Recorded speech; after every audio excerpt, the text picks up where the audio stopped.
Hello दोस्तों, स्वागत है आप सभी का रैकपीडिया के इस यूट्यूब चैनल पर। देखिए, बिहार पुलिस भर्ती 2023 जो 21,397 पदों पर आई हुई है। देखिए, उसके रिगार्डिंग एक प्लेलिस्ट बना दी गई है और हम लोग प्रीवियस ईयर के क्वेश्चन कर रहे थे। देखिए, आज हम लोग जो क्वेश्चन करने वाले हैं वो बिहार पुलिस अग्निशमन सेवा परीक्षा 27/3/2023 को पूछा गया था। ठीक है, ये पेपर हुआ था। चलिए सवाल देखते हैं। पहला क्वेश्चन है, यदि एक वृत्त का परिमाप और क्षेत्रफल संख्यात्मक रूप से बराबर है तो उस वृत्त की त्रिज्या क्या होगी। ऐसे ये याद रखिएगा, ये हमेशा दो पर ही संभव है एकलौता। ठीक है, ये पाई आर स्क्वायर क्या होता है, 2 पाई आर, अर्थात क्षेत्रफल और परिमाप का ये फॉर्मूला हो जाता है। और दोनों को क्या बोल रहा है कि दोनों अगर बराबर है तो फिर वृत्त की त्रिज्या क्या होगी, अर्थात आर क्या होगा। तो पाई पाई कैंसिल हो जाएगा, एक आर से एक आर कैंसिल हो जाएगा, तो आर बराबर हमारा 2 हो जाएगा। ठीक है, चलिए नेक्स्ट क्वेश्चन देखते हैं। महेश ने 12,000 रुपये चक्रवृद्धि ब्याज पर रखे। यदि रकम 5 वर्ष में दुगनी होती है तो 20 वर्षों के बाद उसे कितनी रकम मिलेगी। देखिए, इसको अगर बनाने जाइएगा तो परेशान हो जाइएगा। ठीक है, इसको जो ट्रिक से पिछले क्लास में भी बताए हुए थे वैसे बनाइएगा तो बड़ी ही आसानी से बन जाएगा। देखिए, आपको सीधा समझना है कि 5 वर्ष में रकम क्या हो जा रहा है, कितना गुना हो जा रहा है, तो 2 गुना हो जा रहा है।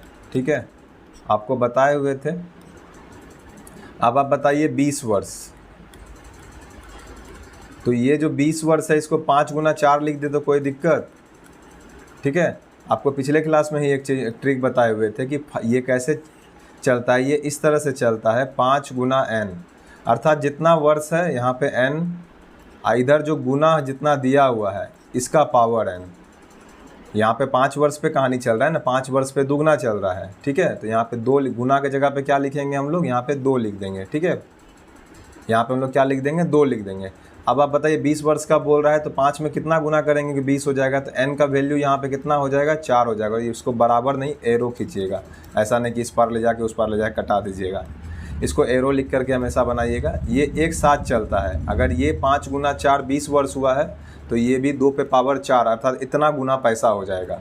तो 2 पे पावर 4 कितना गुना पैसा हो जाता है, 2 दूनी 4 दूनी 8 दूनी 16, तो 16 गुना पैसा हो जाएगा। अब 16 गुना पैसा हो जाएगा तो पहले 12,000 रुपया था, तो 12,000 गुना 16 कितना होगा, 1,92,000 हो जाएगा। ठीक है, 12,000 गुना 16 कितना हो जाएगा, 1,92,000 हो जाएगा। कैसे बनाना है देखिए, साइड में फिर से एक बार समझा देते हैं। आपको कुछ नहीं करना है, आपको n साल, ठीक है, जितना साल के लिए बोले इधर क्या करना है आपको, गुना पे पावर n, जितना गुना बोले उस पे पावर n।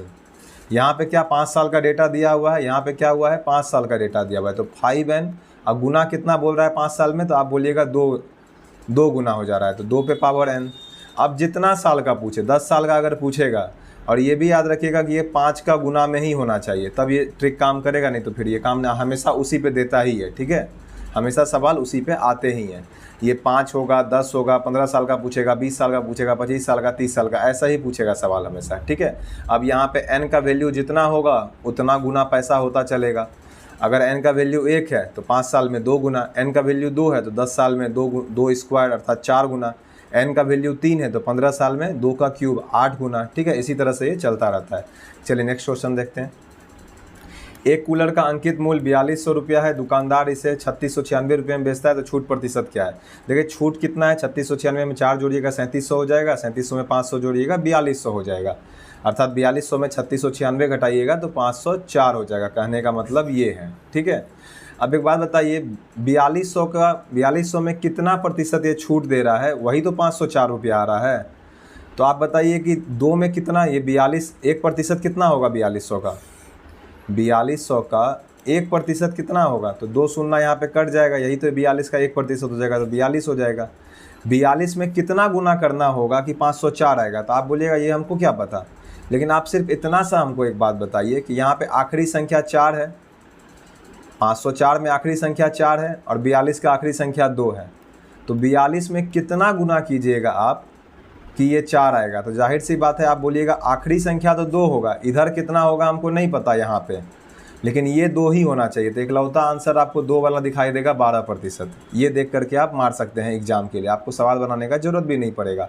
और एग्जाम में जाहिर सी बात है चारों ऑप्शन अलग अलग आएगा, यूनिट डिजिट के आधार पर ये सब सवाल आसानी से बन जाते हैं। ठीक है, बनाने की कोई ज़रूरत ही नहीं पड़ती है। बाकी आप बनाना चाहते हैं तो दो तरीका से बना सकते हैं। एक तो आपको बोले थे ऑप्शन चेक करके आप बना सकते हैं। कैसे बना सकते हैं? एक आप ऑप्शन चेक करके बना सकते हैं।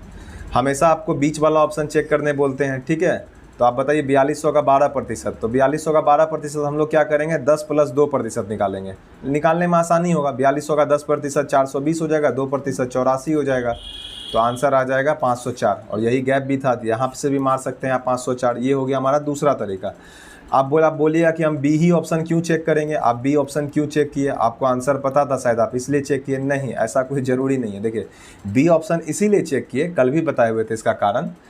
देखिए जब भी आप ऑप्शन चेक कीजिए ना, तो बीच वाला चेक कीजिए। जैसे कि 8 यहाँ पे जैसे ऑप्शन मान लीजिए ऐसे लिखा हुआ रहता, बीच का कहने का मतलब क्या है वो समझिए। जैसे कि मान लीजिए यहाँ पे 8 लिखा हुआ है, यहाँ पे 16 लिखा हुआ है, यहाँ पे 14 लिखा हुआ है, डी नंबर में लिखा हुआ है 12, ठीक है। ऐसे मान लीजिए 4 ऑप्शन लिखा हुआ है, तो बीच में कौन सा ऑप्शन है, मतलब कहने का मतलब है आप इसको ऐसे देखिए कि 8, 12, 14, 16 ये लगातार संख्या है, बीच में कौन है, 12 और 14, ठीक है। तो जो आसान पड़े आप उसको चेक कर लीजिए। यहाँ पे 14.5 था तो ये थोड़ा टफ था चेक करना, तो हम यहाँ पे 12 चेक करना ज़्यादा अच्छा समझे, ठीक है।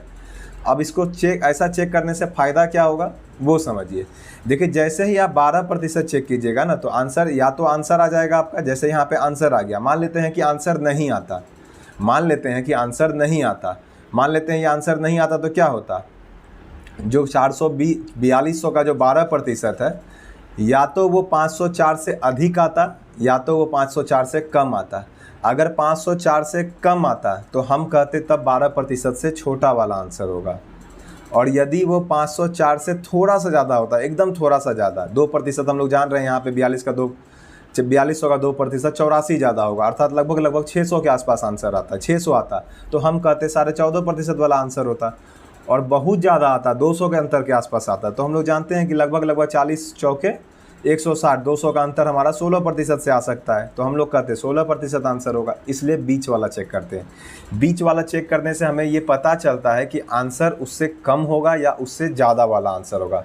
जिस ऑप्शन को हम चेक कर रहे हैं 12% को, आंसर उससे या तो वही आंसर हो जाएगा, या तो उससे कम वाला आंसर होगा, या तो उससे अधिक वाला आंसर होगा, हमें ये पता चलता है, ठीक है। तीसरा तरीका, साधारण तरीका, आप सवाल बना लीजिए। छूट प्रतिशत का फॉर्मूला होता है छूट मल्टीप्लाई 100 डिवाइड बाय जिस पे छूट मिल रहा है, 4200 पे छूट मिल रहा है, ठीक है, अंकित मूल्य, ठीक है। छूट यहाँ कितना दिया हुआ है, छूट निकाले हम लोग 504 गुना 100 बटा 4200, इसको आपको कटाना होगा। 7 छक्के 42, 7 सत्ते 49, 7 दूनी 14, 6 से 12 बार में, तो यहाँ से भी आप 12% निकाल सकते हैं, ठीक है। यहाँ से भी निकालना बड़ी बात नहीं है। लेकिन अगर आप ऑप्शन चेक करने लग जाइएगा ना, तो धीरे धीरे आप काफ़ी तेज़ हो जाइएगा, और इतना तेज़ हो जाइएगा कि आपको पेन छूने का ज़रूरत ही नहीं पड़ेगा, ठीक है। लगभग आपको दिखने लगेगा कि आंसर इसी के आसपास होगा, यही आंसर होगा, जब आप प्रैक्टिस करने लग जाइएगा। चलिए नेक्स्ट क्वेश्चन देखते हैं। दो पूरक कोणों का योग 90 डिग्री होता है, ठीक है। पूरक कोण का मतलब ही होता है a + b = 90 डिग्री। चलिए नेक्स्ट क्वेश्चन देखते हैं। इस श्रृंखला की अगली संख्या क्या होगी? रीजनिंग का क्वेश्चन है हालांकि ये, लेकिन मैथ्स से भी इसको जोड़ा जा सकता है, एपी से जोड़ सकते हैं, एपी से तो नहीं, सीरीज से आप जोड़ सकते हैं, मैथ्स में भी एक तरह से, ठीक है। 2, 5, 10, 17, 26, 37। देखिए 2 है, 2 क्या होता है, 1 स्क्वायर + 1, ये इस तरह से चल रहा है अगर आप ध्यान देंगे तो। 5 को 2 स्क्वायर + 1 भी लिखा जा सकता है, 10 को 3 स्क्वायर + 1 भी लिखा जा सकता है, 17 को 4 स्क्वायर + 1 भी लिखा जा सकता है। उसी तरह 26 को 5 स्क्वायर + 1 लिखा जा सकता है। 37 को फिर क्या लिखा जा सकता है, 6 स्क्वायर + 1। तो अगला वाला क्या होगा, तो जाहिर सी बात है आपको भी पता है अगला वाला क्या होगा, 7 स्क्वायर + 1 होगा। पहले 1 स्क्वायर हुआ, 2 स्क्वायर हुआ, 3 स्क्वायर, 4 स्क्वायर, 5 स्क्वायर, 6 स्क्वायर, तो जाहिर सी बात है अगला वाला 7 स्क्वायर होगा, और 1 जुट रहा है हर बार, तो यहाँ भी जुटेगा, तो यहाँ हो जाएगा 49 + 1 अर्थात 50 हो जाएगा आंसर। चलिए नेक्स्ट क्वेश्चन देखते हैं। देखिए ABC ट्रायंगल PQR में BC = PQ है, C = Q है। दोनों त्रिभुज को भुजा कोण भुजा स्वयं सिद्ध से सर्वांगसम होंगे, अर्थात साइड एंगल साइड बोलता है इसको इंग्लिश में, ठीक है। ऐसे S से आपको सर्वांगसम करना है, ठीक है। तो कुछ भी नहीं करना है आपको, बस 2 फिगर बनाइए। बस आप फिगर बनाते समय देखिए होशियारी क्या कीजिएगा, जो डेटा दिया हुआ है ना उसके बराबर फिगर बनाइएगा, तो आपको सोचने में बहुत ही कम समय लगेगा। बराबर डेटा का मतलब क्या है, जैसे यहाँ पे BC = PQ दिया हुआ है, आप जैसे BC को अगर जहाँ भी ले रहे हैं PQ को भी वहीं पे लीजिएगा, ठीक है। तो फिर आप PQ को भी इसी तरह लीजिए, इससे आपको फ़ायदा होगा। फिर यहाँ A बच गया, A लिख दीजिए, यहाँ पे R बच गया, R लिख दीजिए। तो अब देखिए BC बराबर PQ हो गया और ये C बराबर Q हो गया, तो ये एंगल भी बराबर हो गया। और S से S का मतलब क्या होता है, पहले साइड आना चाहिए, उसके बाद एंगल आना चाहिए, फिर साइड आना चाहिए। तो देखिए यहाँ साइड आ गया, बीच में फिर एंगल आ गया यहाँ पे, तो जाहिर सी बात है अब हमको साइड इधर चाहिए, तभी ये साइड एंगल साइड होगा। तो कौन वाला साइड बराबर चाहिए हमें, ये वाला AC बराबर हमें चाहिए, ये RQ किस ऑप्शन में है, B ऑप्शन में है, AC बराबर RQ। आगे बढ़ते हैं। एक सिक्का को 40 बार उछाला जाता है, निम्नलिखित परिणाम आते हैं। प्रोबेबिलिटी का सवाल है। चित 17 बार आता है, पट 23 बार आता है। सिक्के की एक उछाल में चित आने की प्रायिकता क्या है। देखिए कुछ भी नहीं, जिसका भी प्रायिकता पूछे, बड़ा ही सरल सवाल होता है ये प्रोबेबिलिटी का, ठीक है। जितना जैसे चित आने का प्रायिकता पूछ रहा है, प्रोबेबिलिटी पूछ रहा है, तो आप बोलिए चित कितना बार आ रहा है, तो ये आप बोलिएगा 17 बार आ रहा है। कितना बार में 17 बार आ रहा है, कुल कितना है, तो आप बोलिए 40 बार में, बस यही आंसर हो जाता है। अगर यहाँ पे पूछता कि पट कितना बार होगा, तो पट का आंसर हम लोग देते कि पट कितना बार आ रहा है, तो आप बोलते 23 बार। कितना में 23 बार आ रहा है, तो 40 में 23 बार, तो उसका संभावना हो जाएगा 23/40। लेकिन यहाँ पर जो पूछा है, चित्त का पूछा है, तो आंसर हो जाएगा 17/40। चलिए अगला क्वेश्चन देखते हैं। एक वस्तु का अंकित मूल्य 80 रुपया है, यदि यह 72 रुपया में बेची गई तो छूट प्रतिशत क्या है। देखिए 10% हो जाएगा, बड़ा ही आसान सा क्वेश्चन है। 8 रुपया छूट दिया जा रहा है, 80 का कितना प्रतिशत 8 रुपया होगा, 10% 8 रुपया होगा। एक तो डायरेक्ट आपको ये समझना चाहिए। दूसरा छूट प्रतिशत का फॉर्मूला अभी तुरंत बताए हैं, छूट गुना 100 होता है, नीचे अंकित मूल्य कुल होता है। छूट कितना होगा, तो आप बोलिएगा 80 - 72, नीचे हो जाएगा 80 गुना 100। देखिए आप जितना पेन छूइएगा ना, उतना धीरे होइएगा मैथ में, ठीक है। तो हमेशा मैथ में कोशिश कीजिए कि वैसा तरीका अपनाने के लिए जिसमें हमें पेन कम से कम छूना पड़े। 80 - 72 8 हो जाएगा, इधर गुना 100 है, नीचे में 80 है, कटा दीजिए, 8 से 8 कट जाएगा, बराबर हो जाएगा 10%, ठीक है। तो आंसर हो गया यहाँ पे 10%। चलिए आज के लिए इतना ही। चैनल पर नए हैं, चैनल को सब्सक्राइब कर दीजिए। जय हिंद।